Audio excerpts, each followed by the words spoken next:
Sir, COF6 3- is paramagnetic, Okay. but COCN6 3- is diamagnetic.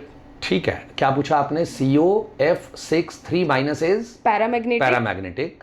but COCN6 3- is diamagnetic. Okay, अगर F- आपने लिए तो paramagnetic पूछ रहा है क्वेश्चन, और CN- लिया तो डायमैग्नेटिक पूछ रहा है। यही क्वेश्चन है ना बच्चे? जी सर।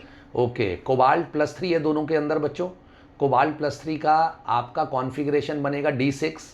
अब अगर F- आप लेंगे, that is a weak field ligand. Week field ligand के केसेस में आप d ऑर्बिटल्स में इलेक्ट्रॉन्स को पेयर नहीं करेंगे, तो आपका हाइब्रिडाइजेशन बनेगा sp3d2, और आपके 5 d ऑर्बिटल्स में 6 इलेक्ट्रॉन जब आएंगे तो you have 4 unpaired d electrons, जिसकी वजह से पैरामैग्नेटिज्म आ जाएगा।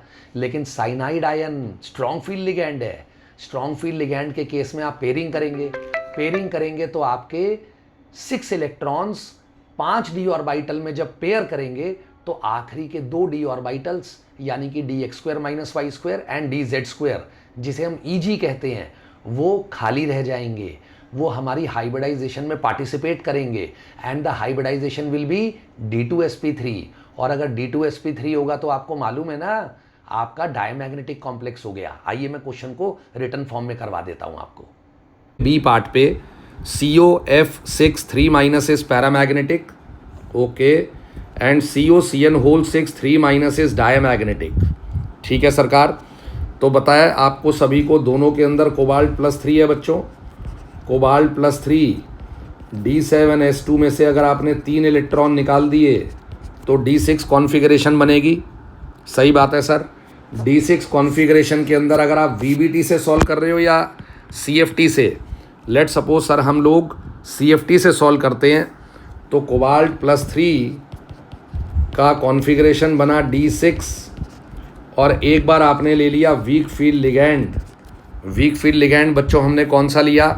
COF6 3-। COF6 3-। तो आप कहेंगे जो 5 d ऑर्बिटल डीजनरेट होते थे जब लिगैंड्स ने अप्रोच नहीं किया था, लिगैंड्स के अप्रोच के बाद वो डीजनरेट हो जाएंगे Eg यानी कि dx² - y² and dz² and T2g, दोनों का एनर्जी डिफरेंस ΔO से, और ΔO आज बड़ा कम है। तो कोबाल्ट के अंदर मुझे 6 इलेक्ट्रॉन डालने हैं बच्चों, 1 2 3 4 5 6। ΔO कम है, पेयरिंग एनर्जी ज़्यादा है, इसलिए मैं चौथे इलेक्ट्रॉन को ऊपर लेके गया। तो हाइब्रिडाइजेशन बनेगी बच्चों sp3d2। आउटर d कॉम्प्लेक्स है, आउटर ऑर्बिटल कॉम्प्लेक्स है, और साथ में पैरामैग्नेटिक है, साथ में हाई स्पिन कॉम्प्लेक्स है, and the hybridization is sp3d2। अगर उसी केस में आप मैडम को समझाएंगे कि कोबाल्ट के साथ साइनाइड आयन आ जाए COCN6 - 3, तो भी D6 कोबाल्ट +3 का कॉन्फ़िगरेशन बनेगा। लेकिन आज लिगैंड आ गया है स्ट्रॉन्ग फील्ड लिगैंड बच्चों। कौन लिगैंड आ गया? Strong field ligand. जो 5 d ऑर्बिटल कल डीजनरेट होते थे, लिगैंड्स के अप्रोच के बाद उनकी डीजनरेसी ब्रेक हो जाएगी। T2g और Eg में गैप क्या आएगा? ज़्यादा। ΔO अगर ज़्यादा आया तो आप 6 इलेक्ट्रॉन 1 2 3 4 5 6, ΔO अगर पेयरिंग एनर्जी से ज़्यादा हो तो आप चौथे 5वें 6ठे इलेक्ट्रॉन को T2g में डालेंगे।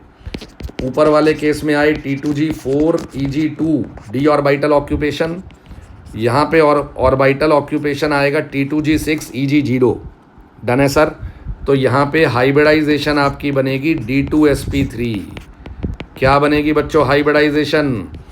D2sp3, that is diamagnetic complex, low spin complex, inner orbital complex. तो ये आसान क्वेश्चन है। F- is a weak field ligand, CN- is a strong field ligand. समझ में सारे बच्चों को आया नहीं?